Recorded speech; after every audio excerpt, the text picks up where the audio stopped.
I thought that one could do good painting without attracting attention to one's private life.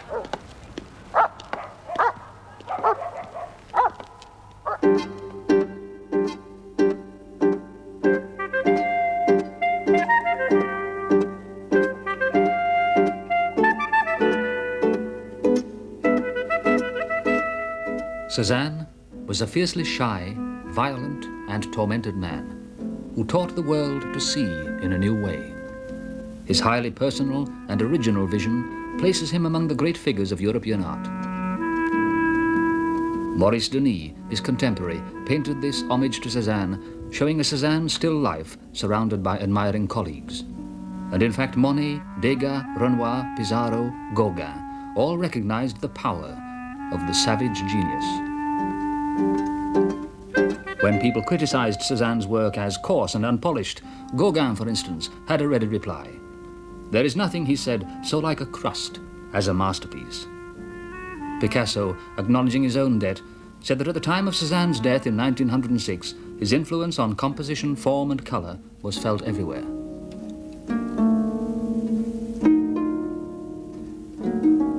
In the sense that he broke all the rules of color, space and structure, Cezanne was the father of modern art. He opened the way to the new developments in the 20th century. He was the most revolutionary French painter of his age, and for many years his work shocked public and critics alike. Today it hangs in all the major galleries of the world.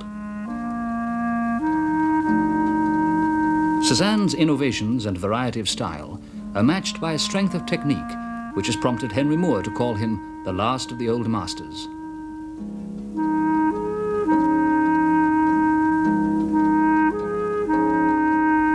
The Old Woman with a Rosary now hangs in London's National Gallery. In fact, of all the places where one would expect to find his work, only one fails pathetically: his hometown, Aix-en-Provence. The town rejected him in his lifetime, and now it pays the price. The museum houses just 3 minor paintings, all contributed by outsiders. And the public must content themselves with postcards for tourists, pale reproductions of the real thing. A couple of francs for the trees at the Jas de Bouffon. A couple of francs for Mont Sainte-Victoire. The original by Cezanne would cost £1 million.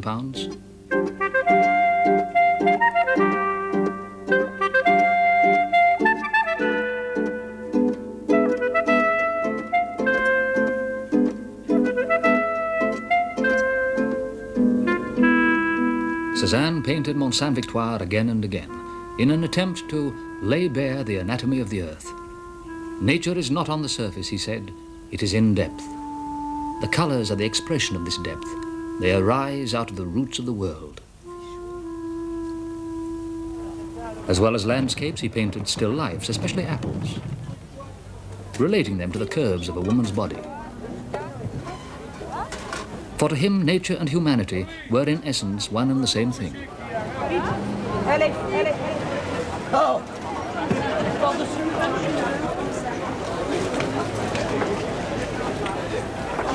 Cezanne drew his images from everyday life. The market provided endless material. Although because it took him so long to paint, he would often work from artificial rather than real fruit, to avoid discoloration and decay.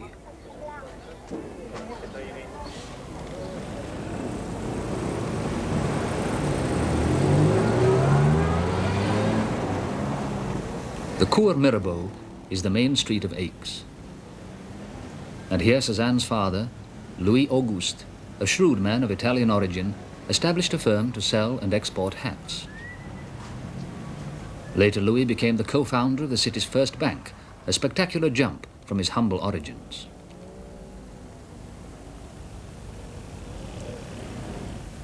In 1839, the boy Paul was born to his father's mistress, Elizabeth Aubert, who had been one of Louis's work hands.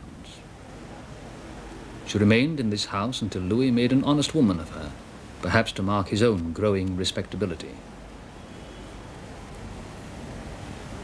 For in 1848, he became the proud partner of the Cezanne and Cabanol banking firm. Paul was to die in this house 58 years later.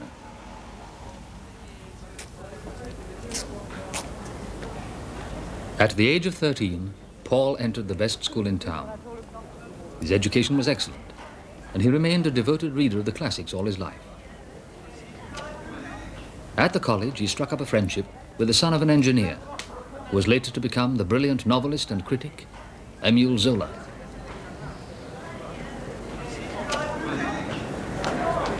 Paul, the stronger of the two boys, was lively and humorous, with the original approach to life that marks the individual. And the friendship started when he protected the timid Emile from other boys who were teasing him mercilessly for his Parisian accent.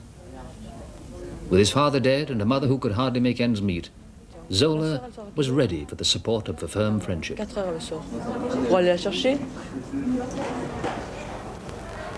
And so at the sensitive age when affection between boys grows to something deeper, Paul and Emile shared common enthusiasms for music, poetry, and letters.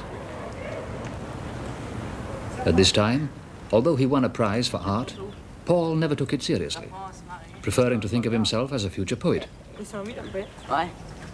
Often they were joined by a third student, Baptistine Baye, and together they enjoyed days of wandering through the outskirts of Aix. And at night, when the spirit of adventure was at bursting point, they would serenade under a young girl's window.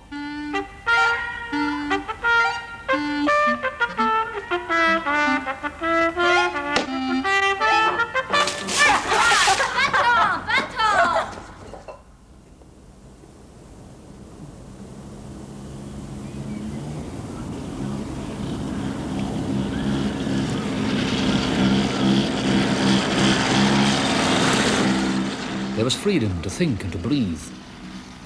Everything that was romantic appealed to them, including Wagner.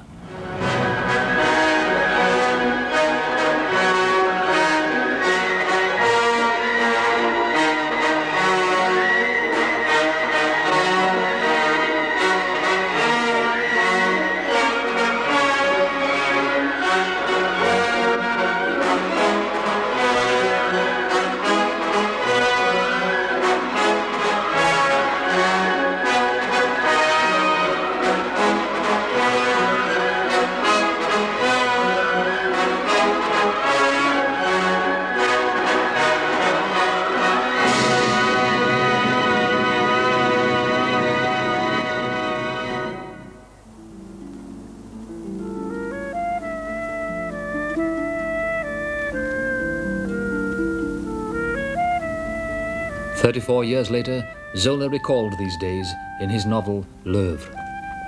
While still children, the three inseparables had a passion for long excursions. These were escapes from the world, the unconscious love of children for trees, streams, for the boundless joy of being alone and free. Most of all in summer, they longed for the Arc, the river, whose slight trickle waters the meadows around Aix. They loved to pass whole days naked, basking in the hot sun. Merde, un serpent! C'est toi qui l'as mis par là!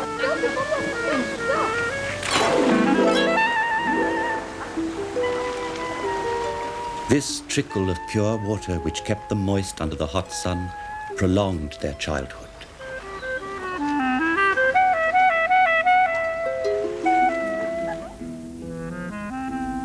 They followed interminable roads and paths that cut across the fields, paths covered with dust and vibrating to the tramp of their boots over the red earth tinged with iron.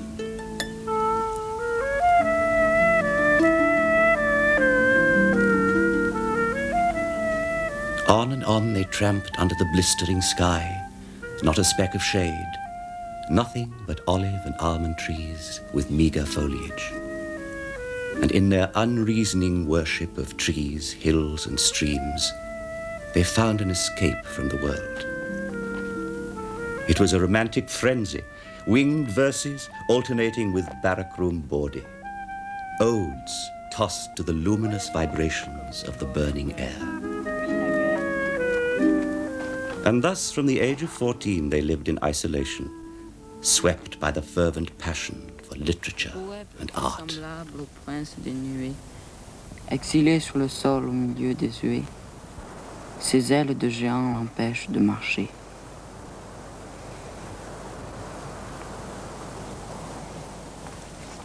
C'est beau ici. These then were the halcyon days, when images and joys were stored up to be remembered in later years. And there were moments of sweet melancholy too, which all children secretly enjoy and dramatize. And yet occasionally there was something more, a deeper melancholy developing in Paul which was to burden him for the rest of his life.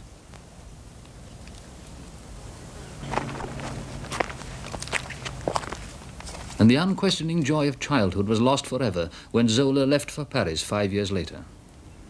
Cezanne remained in Aix, and at his father's insistence entered the school of law. But he hated it profoundly, and so in his spare time he studied painting at the Municipal Art School under Professor Gilbert. And it was during this time that he took the hesitant decision to become a painter. Cezanne's father had just bought an 18th century manor house, the Jas de Buffon, and as a concession he allowed his son to fit out a studio. Paul started to paint on the walls of the salon. Although these panels of the Four Seasons are reproduced here in black and white, they give an idea of his conventional style at the time. Academic, lifeless, and yet with a sophisticated elegance that mixes strangely with a rather primitive awkwardness. Zola, writing from Paris, urged Cezanne to give up law and join him. One thing or another. Really be a lawyer or really be an artist, but don't remain a creature without a name, wearing a toga dirtied by paint. In 1861, Paul, at the age of 22, eventually went to Paris.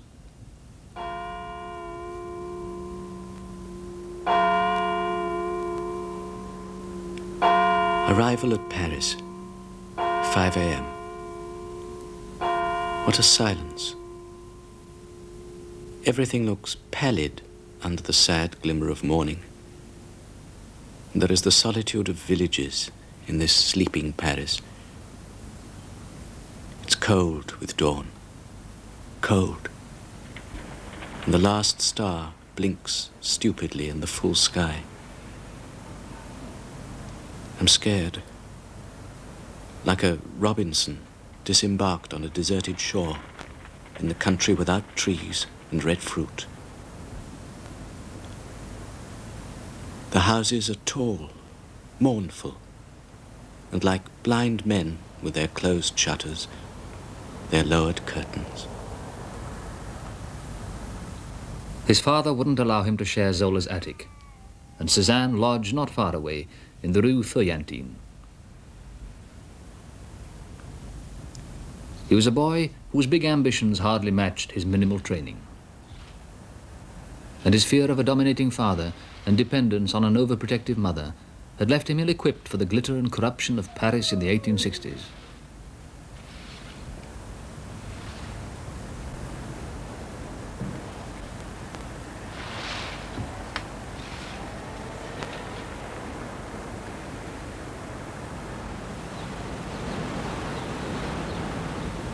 Every day he visited the Louvre, but his mood swung from exhilaration to defeat. Already depressed by the technical expertise of other painters at the Atelier Suisse, where he worked early mornings, he found the impact of the Louvre overwhelming. His judgment was confused. He couldn't sort out the paintings. The sheer weight of numbers and variety of style left him feeling crushed and frightened. Zola accused him of never discussing what he was thinking, for fear he might have to change his mind. He probably didn't know what he was thinking, except that he could never compete with the sheer beauty and perfection of the masters.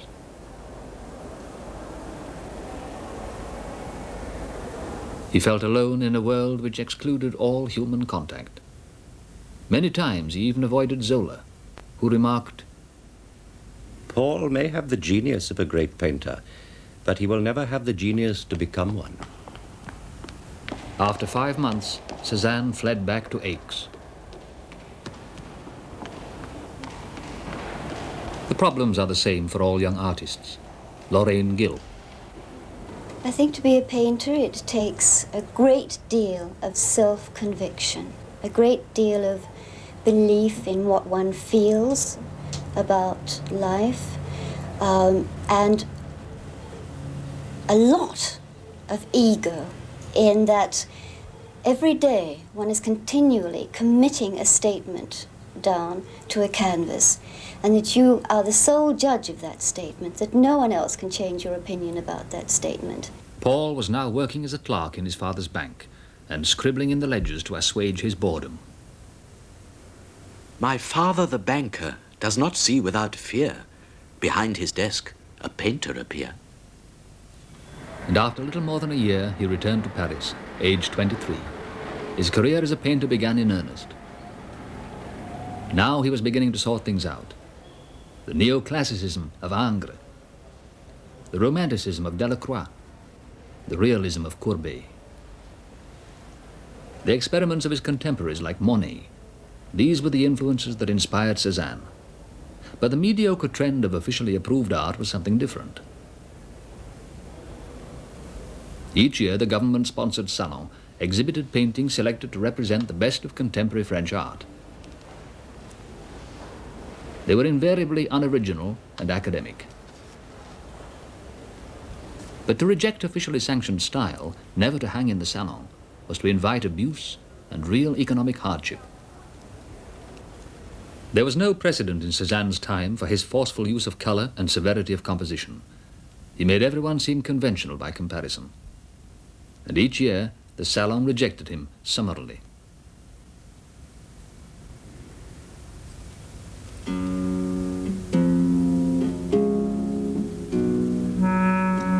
Paul, as he saw himself at the age of 22, lived in a nightmare, and the thick black lines which externalized his melancholy and frustration were violent and uncontrolled.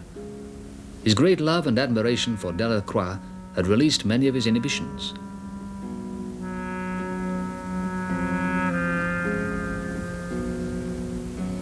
This is called sorrow. And this, the strangled woman.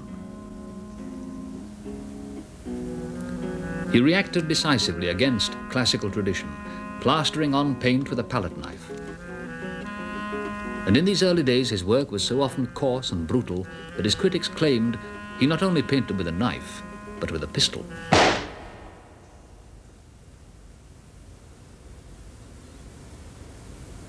But in this painting, the composition is more carefully balanced. And even without figures, there's a sense of monumentality which was to become an integral part of his vision.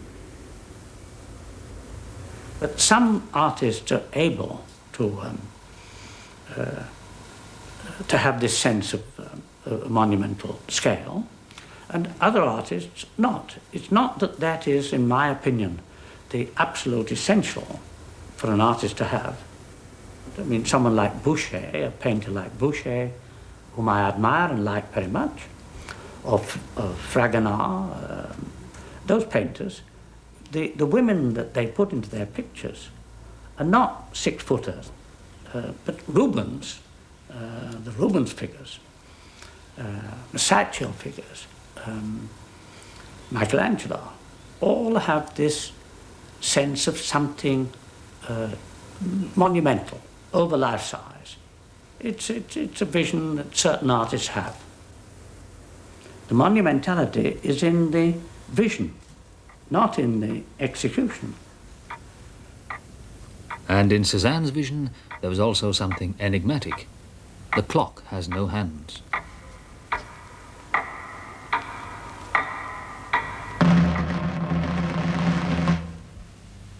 In 1870, Cezanne left Paris to escape enlistment in the Franco-Prussian War. And throughout the political upheavals of the siege of Paris and the Prussian victory parade,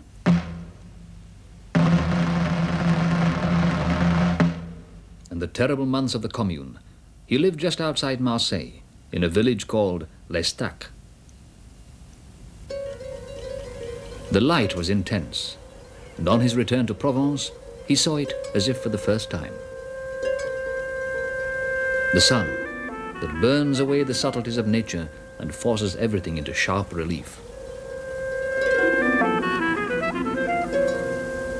An uncompromising light that seems to open the earth's surface, enticing the right artist to follow.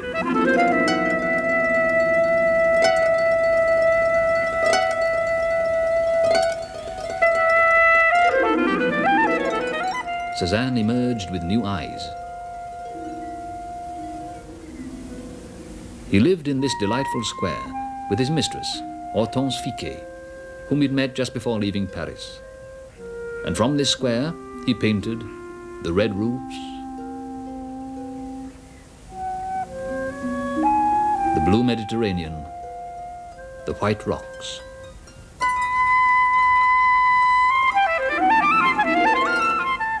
His previous work, based largely upon imagination, was replaced by this new contact with nature.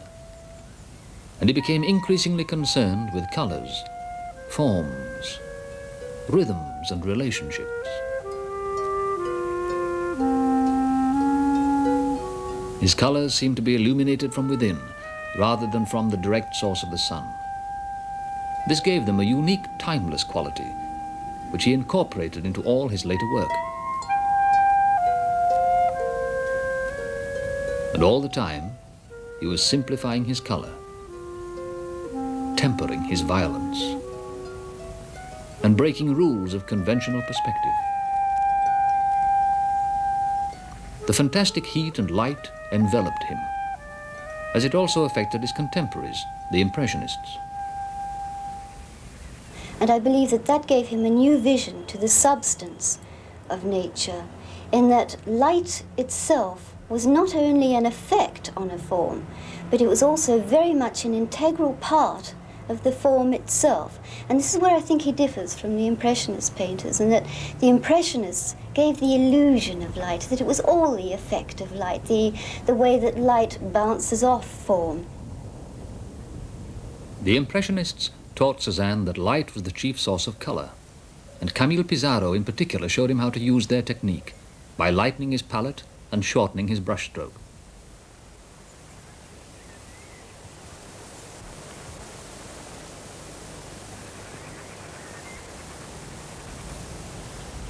In 1872, Hortense gave birth to a son, and the three of them went to live with Pissarro at Pontoise, just outside Paris.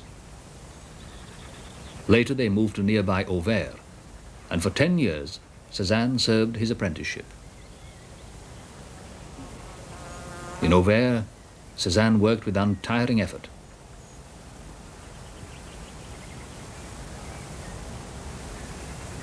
He accepted the Impressionists' technique, but not their theory. The sun was there, but for him it was casting no shadows. That direct effect of sunlight usually gives one direction of light onto a form, but this was not so with the way that Cezanne saw light. He saw it as an integral part of what he was observing, so that light came from within the actual subject that he was painting. This affected the color.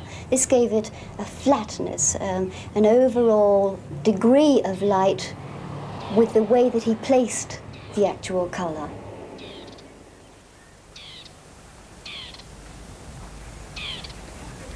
Pissarro painted the same subject as Cezanne from the same point of view, but with very different results.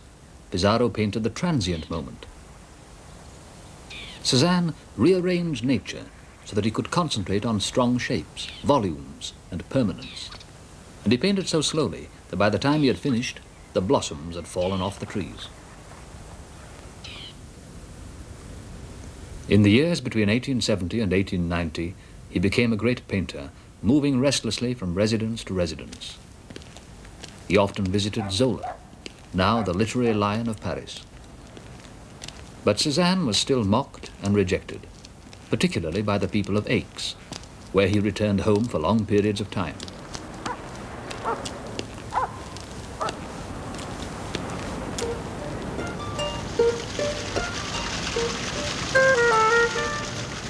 Aix in the mid-19th century was a typical provincial town of baroque fountains and handsome buildings.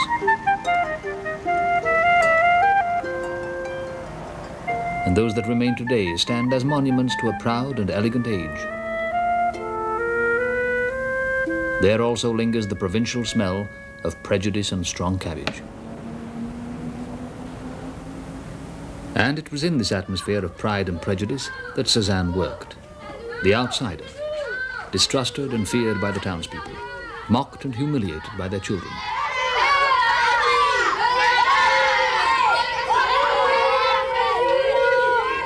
He wrote to his friend Pizarro, If the eyes of the people could flash murder, I should have been done for long ago. My face does not suit them.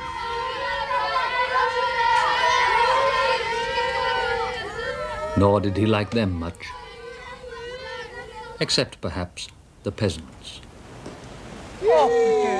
Cezanne spoke to them in their original tongue of old Provence, and at every opportunity painted them.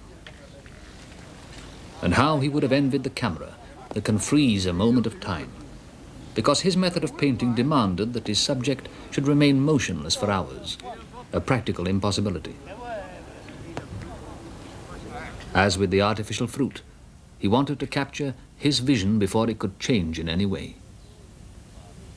If he could, he would have turned all his sitters into still lives. Can an apple move? He'd demand of sitters who complained of aching bones and muscles. He chose his card players for their inherent stillness. And old men. The camera can't convey the human vision that a painting records, and Cezanne's vision was unique. In his search for the universal truths that unite nature and humanity, simple photographic realism was unimportant. If you take the portraits, I think the reason why possibly they do look rather distorted very often is that he didn't use the normal points of repair which artists use.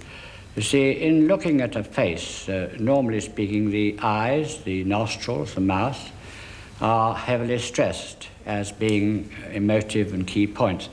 A great painter like Rubens certainly used those, as it were, popular points of repair and used them to great effect. But in Cezanne was this effort to try and see absolutely innocently and clearly what was this extraordinary thing outside himself, which he called his vision, what he saw.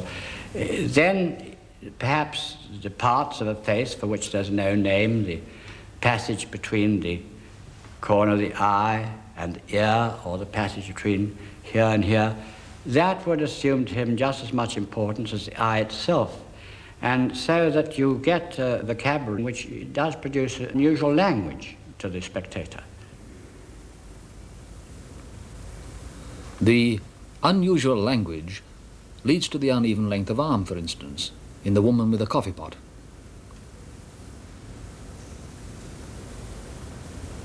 And yet the arm of Degas' bather is distorted for the same reason, simply to create balance in the composition. The art dealer Vollard reports that after 150 painstaking sittings, Cezanne abandoned his portrait and returned to Aix. I'm quite pleased with the front of the shirt. Would you leave it in the studio so that I may rework certain parts of it? By then I will have made some progress. Try to understand me a little, Monsieur Vollard. The outline escapes me.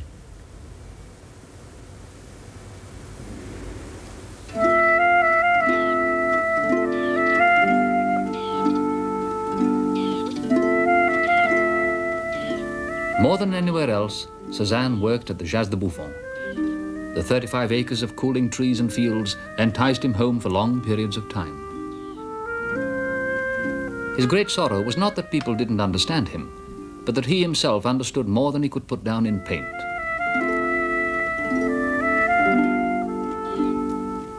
He felt totally alone.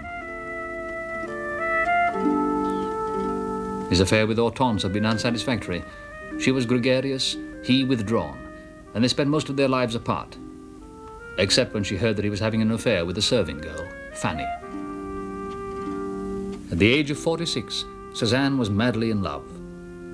But it didn't last. Hortense took him away to Gardanne, and Fanny was lost forever. Gardanne was a village just outside Aix, and Cezanne loved it.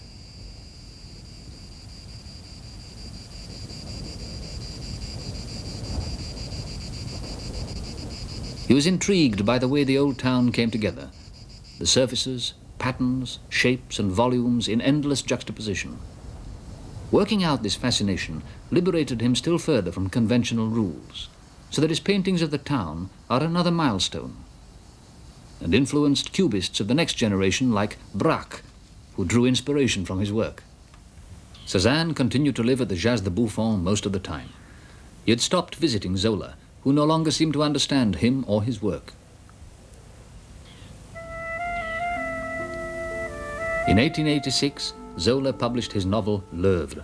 It was all about artistic impotence, and the likeness of the main character to Paul was too close for comfort. A great painter who failed, an incomplete genius, one who did not have genius enough to realize it fully in some definitive work. Cezanne was disillusioned and profoundly hurt.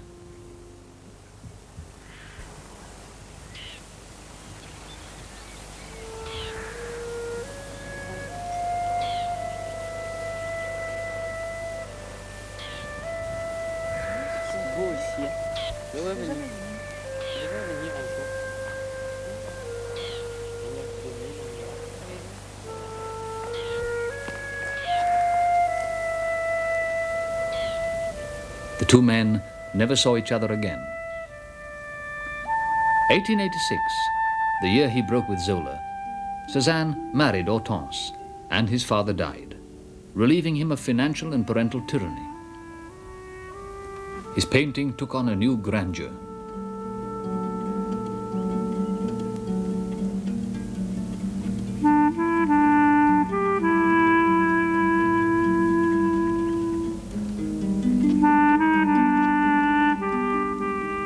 Color was an essential part of his genius. His basic palette consisted of 5 yellows, 3 greens, 4 blues, and 6 reds. He took his colors from the white and red of the rocks, the earth, and all the subtle variations of nature.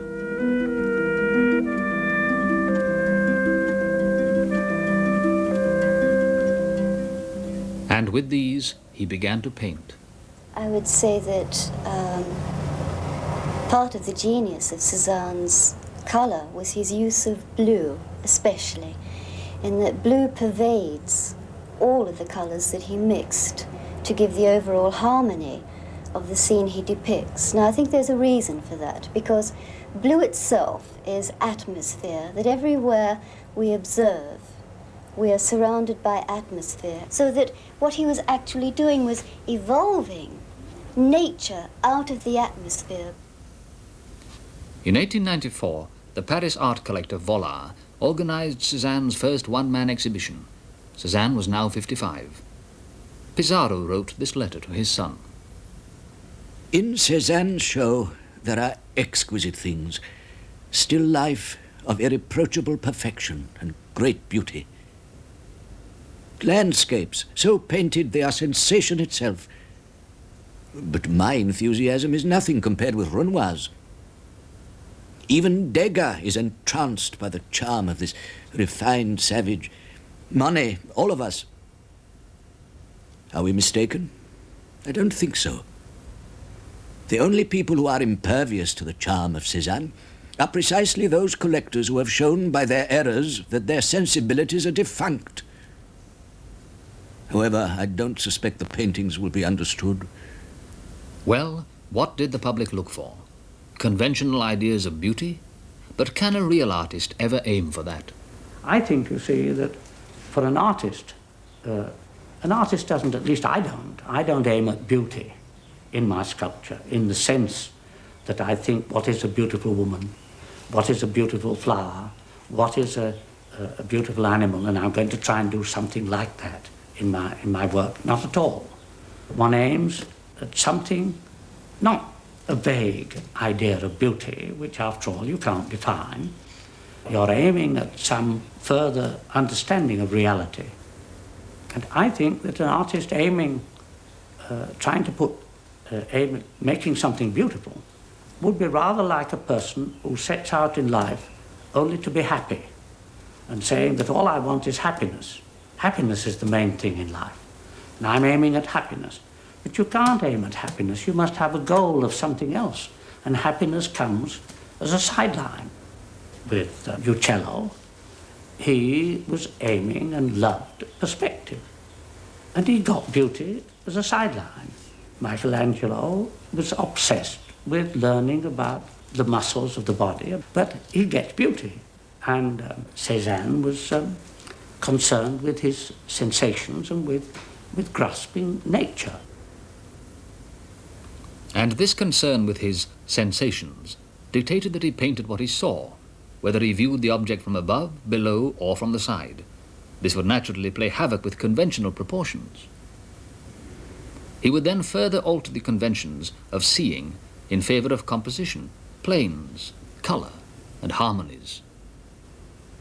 But I don't think Cezanne would what we might call willfully distorted. That's I don't think he said, I will make this apple very long or very square. I think that the distortions accrued as the picture went on, as he distilled the marks which were to make his picture from his vision. The thing built up and accrued, and what accrued very often looked very unlike the conventional idea of a picture of the thing he was painting. And the way Cezanne built up his still lifes is described by one of his contemporaries. No sooner was the cloth draped on the table with innate taste than Cezanne set out the fruit in such a way as to make the complementary colors vibrate. Greens next to red, yellows to blue, leaning, tilting, balancing the fruit at the angles he wanted. You can see from the care he took how much it delighted the eye. Cezanne loved to work among the orange rocks and green pines of Bibimus Quarry. He would often rent this little hut, where he would keep his paints and stay overnight. He was now in his late 50s. There is a monotony which comes from massive searching, moments of physical fatigue and intellectual exhaustion. But we must show what we see and forget everything that has been done before. He wanted to convey that pictures were flat canvases, not imitations of nature. Objects no longer receded in the distance. It's certainly true that Cezanne didn't employ the sort of central perspective, as it's called, the conventional perspective as used by Renaissance artists. And that presupposes that sort of perspective, conventional perspective, central perspective, that the artist is looking at his scene with a fixed gaze from a single point of view. But Cezanne, with his intense interest in trying to discover what he really looked at, of course looked at things like people do, so that you get a complicated situation in which one thing is made larger because he's looking at it, and then the other things tend to get squeezed out a bit. But this then is absorbed into his total musical system, as it were, in building up the whole picture.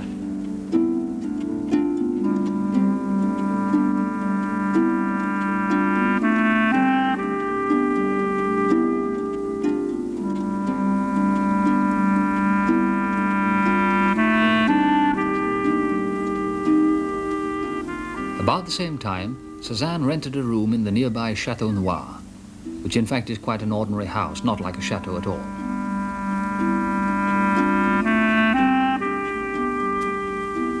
But in the early days, he had played here among the rocks with the Inseparables. And when he painted it years later, he seemed to endow it with an aura of romance, heavily tinged with memory. People who met the mature Cezanne found him irascible but charming. He looked like a petit bourgeois, cunning, but at the same time formal. He was so nervous he couldn't keep still. He'd burst out laughing and then suddenly fall silent, and his nervous twitching showed how sensitive he was. I listened to that slow voice of his, which had something precise and caressing about it, and I heard him talk serenely, subtly, deeply about art and nature. The workroom which Cezanne built in 1901. The studio of a violent, intensely emotional, humble and suspicious man. Don't make fun of me. You're young. You don't know.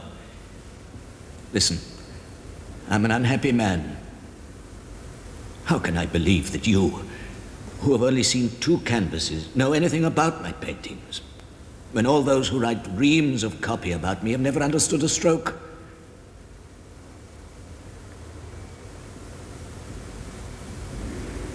Very little has changed, and the simple things that Cezanne painted are kept as his memorial.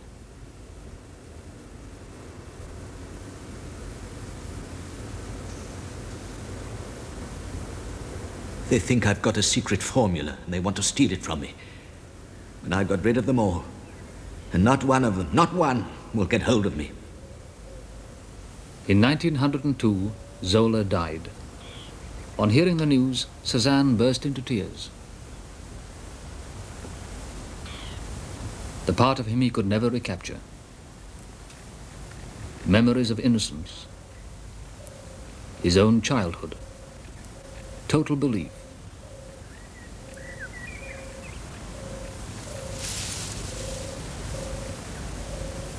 And total freedom.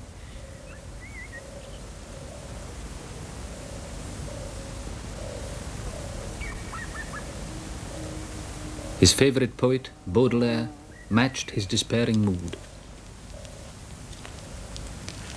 When the low, leaden sky weighs like a lid on the groaning mind, tortured by long-felt cares, and when, embracing the whole ring of the horizon, it pours on us dark day which is sadder than any night. When the earth is turned into a dripping prison cell, in which hope, bat-like, goes bruising its timid wing against the walls and knocking its head against the rotten ceilings.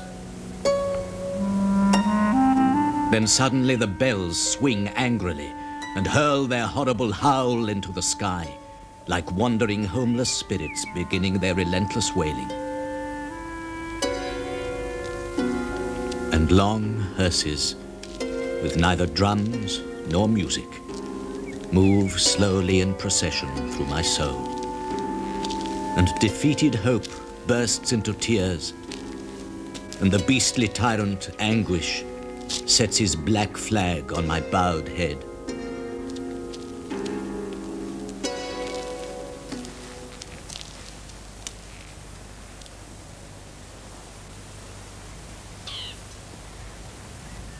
Cezanne had begun to use watercolors frequently. With his maturity, he could work faultlessly in this fragile medium. His paintings were almost Chinese in their serenity and a delicate touch, a far cry from the brutal paintings of his youth. And with astonishing authority, he produced the once-and-for-all strokes of watercolor, applying layer upon layer of luminous transparent paint. The freedom of the watercolors was translated back into his oils as he exploded surfaces into fragmentary planes, and then seemed to toss the colors into the sky, which gave the extraordinary effect of sky balanced over the land and becoming a part of the whole. Cezanne painted Mont Saint-Victoire 60 times. The same subject seen from a different angle gives a study so varied that I think I could be occupied for months without changing my place, simply bending a little more to the right or left. In his last years, in letters and conversations, he endeavored to pass on his views about art and painting to young admirers. Everything falls apart, vanishes, doesn't it? Nature is always the same, but nothing that appears to us lasts. Our art must render the thrill of nature's permanence. It must give us a taste of her eternity.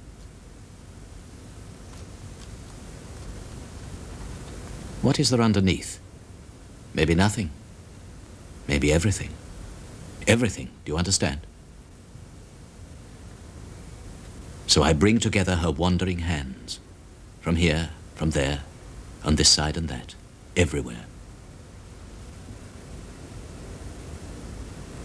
I take her tones, her colors, her shadings. I set them down. I bring them closer together. They form lines. They become objects without my planning. They take on volume, value. Everything has to so mesh with everything else that there is no way for the feeling, for the light, for the truth to escape. In the last years of his life, he worked on a huge painting called Les Grandes Baigneuses, which, as much as anything he has done, influenced other artists' views on Cezanne. And for me, this was like seeing Chartres for the first time. It had the same sort of impact. In fact, if I were asked about the 10 biggest visual impacts in one's life, I think that would be one of them. Here, Cezanne finally brought landscape and human beings together. He married the curves of the women's bodies to the curves of the hills and trees. And it seemed that all nature was drawn upwards by some mysterious force of the triangle, which met beyond the canvas and out of sight. Is art really a priesthood that demands the pure in heart, who must belong to it entirely? Well, I didn't know that. I hadn't read that particular sentence or phrase, but it's one that I'm impressed by very much, because I'm sure that Cezanne did feel like that and sacrificed himself, that it meant so much to him, that painting, that art, that understanding reality and trying to express it through painting, to him was the one great purpose in life.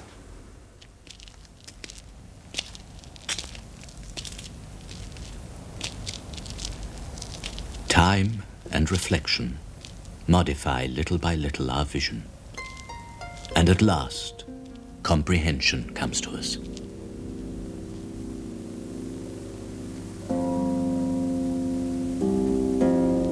Cezanne painted compulsively to the end.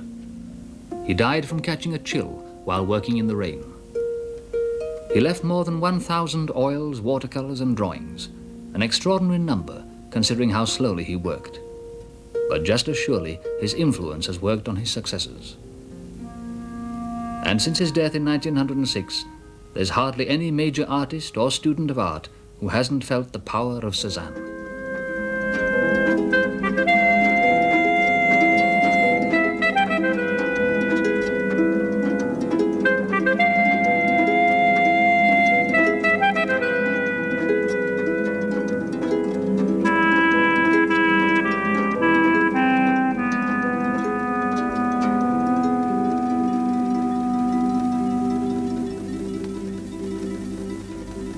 Apollinaire could have written Cezanne's epitaph. I am drunk with having drunk the universe whole.